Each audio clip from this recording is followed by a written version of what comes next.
योगी आदित्यनाथ को कैसा मुख्यमंत्री मानते हैं?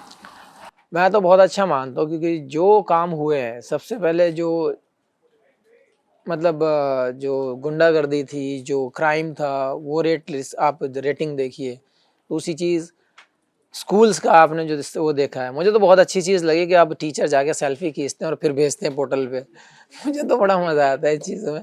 तो ये चीज़ें बहुत अच्छी चीज़ें हुई हैं, और हम उम्मीद करते हैं कि आने वाले टाइम में भी और चीज़ें अच्छी हों हमारे लिए, हमारी पब्लिक के लिए।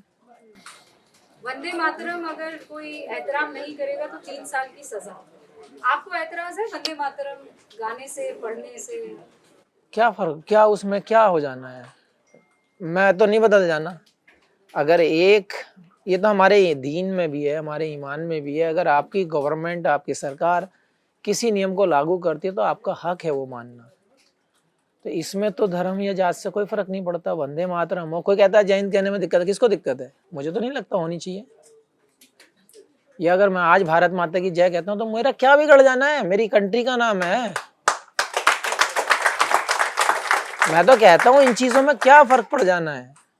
आप हमेशा, मेरे सामने तो बहुत बार आ चुका है, मीडिया प्लेटफॉर्म के सामने बहुत सारे मुझे लाइव कैमराज में इस चीज़ का वो किया है। मुझे भाई किसी का कोई डर नहीं है। अगर लगता है, मैं खुद से डरता हूँ कि मैं खुद से बाहर ना हो जाऊँ। बस एक ही चीज़ है कि आपकी जो गवर्नमेंट, आपका जो लॉ कहता है, आप उसको मानो। क्या दिक्कत है उसमें?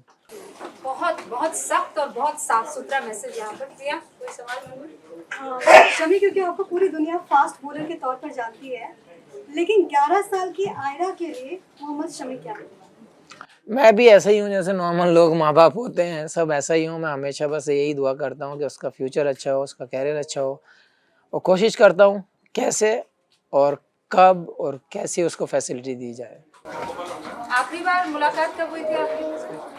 जब कलकत्ता मैचेस होते हैं, आती है बीच बीच में डिनर पे, तो डिनर पे बुला लेता हूँ। डिनर पे बीच बीच में होता है मुलाकात। बट ये है कि मैं भी रेगुलर टाइम नहीं दे पाता हूँ कि हाँ, क्योंकि मैचेस में बिजी रहता था। अब आकर थोड़ा सा फ्री हुआ हूँ, तो अब सोचा जाए उस प्लानिंग के बारे में, होपफुली कि उसका फ्यूचर अच्छा हो।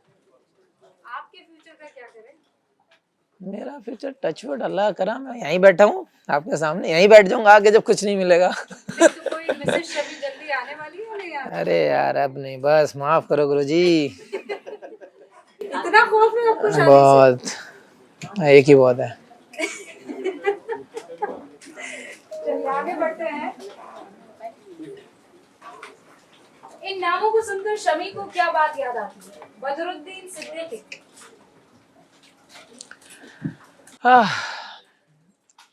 शुरू भी है, आखिर भी है, अभी तक का साथ है। ये नाम ऐसे नाम है यार, जो जैसे जैसे मैं स्टेप में आगे ले रहा था, जब जब मैं आगे बढ़ रहा था, हर कदम पे कुछ ना कुछ एक नया नाम आता है। जब आप एक जर्नी स्टार्ट करते हैं तो शुरू में कुछ लोग आपके साथ होते हैं, लेकिन जब आप जर्नी स्टार्ट कर देते हैं तो कुछ लोग कम होते चले जाते हैं। तो ये उनमें से ही एक नाम है।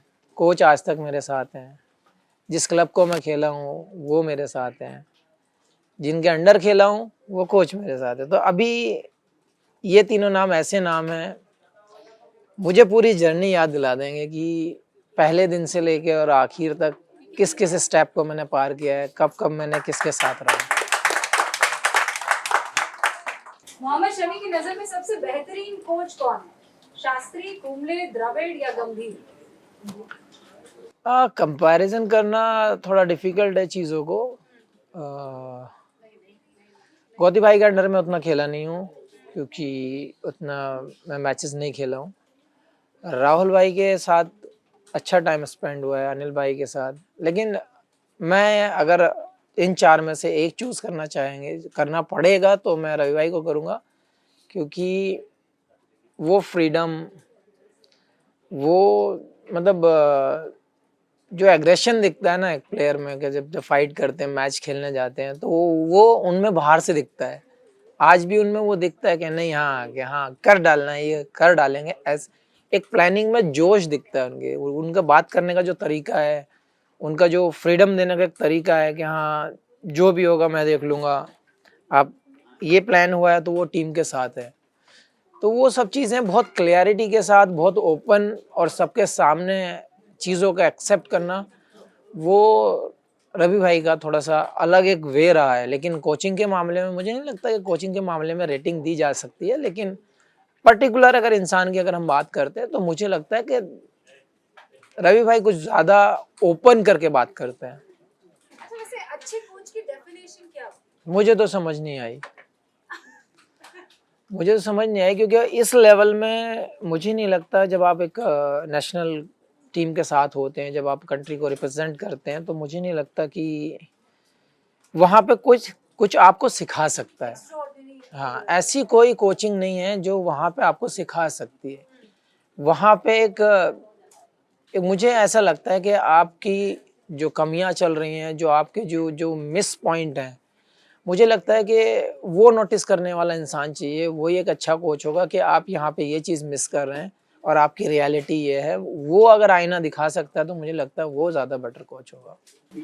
मेरा एक सवाल आपसे, जैसे कि आप एक ट्रैक पे चल रहे होते हैं, जैसे आप बॉलिंग, तो आप में वो ट्रैक कभी कभी डाउन भी आता है। उस टाइम उस चीज़ से बाहर आने के लिए आप क्या सोचते हैं कि मैं क्या पिक्चर अपने दिमाग में रखते हैं कि मैं बाहर आऊँगा? सर बहुत रेयर टाइम ऐसा हुआ है कि ऐसा फील हुआ मुझे लगा नहीं कि बॉलिंग के टाइम पे मुझे कभी ज़्यादा सोचने की ज़रूरत पड़ी हो, या मुझे ऐसा लगा हो कि मेरा ग्राफ ऐसे चला गया नीचे। ऐसा हुआ नहीं है, लेकिन मेंटली कभी-कभी ऐसा लगता है जब हीट ज़्यादा होता है या फिर मतलब विकेट ज़्यादा पाटा हो तो आदमी टायर्ड होने लगता है। तो मुझे लगता है वहाँ पे प्लानिंग प्लॉटिंग की ज़रूरत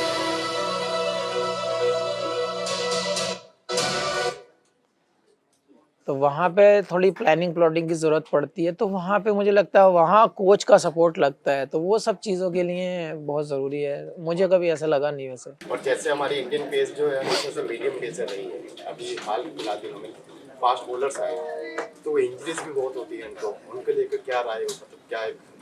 देखिए, इंजरी से निपटना तो यार बहुत सारे वे हैं, क्योंकि इंजरी का टाइप भी अलग होता है।